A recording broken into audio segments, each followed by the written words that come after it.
நில அபகரிப்பு வழக்கில் அதிமுக முன்னாள் அமைச்சர் எம்.ஆர். விஜயபாஸ்கருடைய மனு தள்ளுபடி செய்யப்பட்டிருக்கிறது.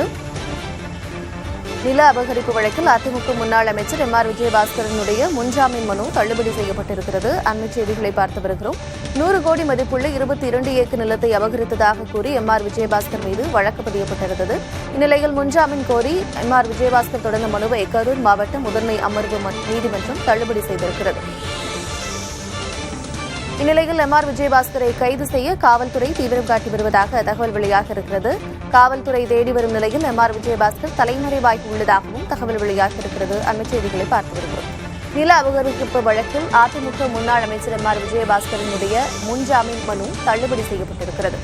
100 கோடி மதிப்புள்ள 22 ஏக்கர் நிலத்தை அபகரித்ததாக கூறி எம்.ஆர். விஜயபாஸ்கர் மீது வழக்கு பதியப்பட்டிருந்தது. இந்நிலையில் அவர் முன்ஜாமீன் கோரிய நிலையில் மனு தள்ளுபடி செய்யப்பட்டிருக்கிறது.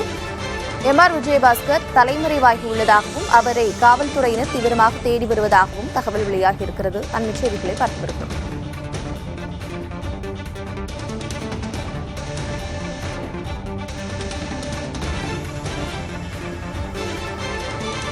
விவரங்களோடு இணைந்திருக்கிறார் செய்தியாளர் கண்ணன். இந்த வழக்கு குறித்த விவரங்களை பதிவு பண்ணுங்க.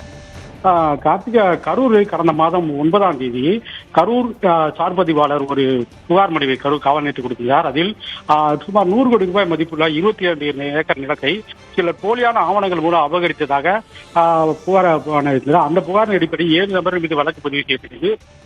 இந்த வழக்கில் தன்னை கைது செய்யக்கூடும் என்ற அஞ்சிய முன்னாள் அமைச்சர் எம்.ஆர். விஜயபாஸ்கர் கரூர் முதன்மை அமர்வு நீதிமன்றத்தில் முன்ஜாமீன் கோரி வழக்கு மனு தாக்கல் செய்திருந்தார். இந்நிலையிலே அந்த நிலத்தை பறிகொடுத்த பிரகாஷ் என்பவர் முன்னாள் அமைச்சர் எம்.ஆர். விஜயபாஸ்கர் தன்னை அடித்து துன்புறுத்தி தனக்கு சொந்தமான 22 ஏக்கர் நிலத்தை சுமார் 100 கோடி ரூபாய் மதிப்புள்ள ஏக்கர் நிலத்தை அபகரித்ததாகவும் கரூர் காவல் நிலையத்தில் புகார் அளித்தார். அந்த நிலத்தையே அவரிடமிருந்து மீட்டு தரும்படியும் ஒரு கோரிக்கை முன்னாடி இருந்தார். இந்த வழக்கு திடீரென சிபிசிஐடிக்கு மாற்றப்பட்டது. சிபிசிஐடியிலே அப்துல் காதர் அளித்த, அதாவது சார்பதிவாளர் அளித்த புகாரின் மீது 7 நபர்கள் மீது வழக்கு பதியப்பட்டது. இந்த நபரில் அந்த வழக்கில் எம்.ஆர். விஜயபாஸ்கர் இந்த நிமிடம் வரை அவருடைய வழக்கில் அவர்கள் பெயர் சேர்க்கப்படவில்லை. இந்த நிலையில் எம்.ஆர். விஜயபாஸ்கரின் ஜாமீன் மனு கடந்த 4 முறை கரூர் மாவட்ட முதல் அமர்வு நீதிமன்றத்தில் விசாரணைக்கு வந்தது.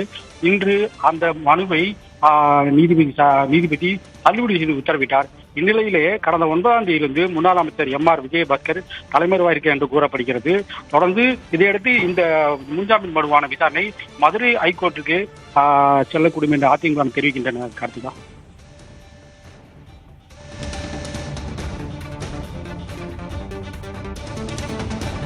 நில அபகரிப்பு வழக்கில் எம்.ஆர். விஜயபாஸ்கரனுடைய முன்ஜாமீன் மனு தள்ளுபடி செய்யப்பட்டிருக்கிறது. இதனைத் தொடர்ந்து அவரை காவல்துறையினர் தீவிரமாக தேடி வரக்கூடிய தகவல் வெளியாகியிருக்கிறது. விவரங்களை வழங்கியமைக்கு நன்றி கண்ணன்.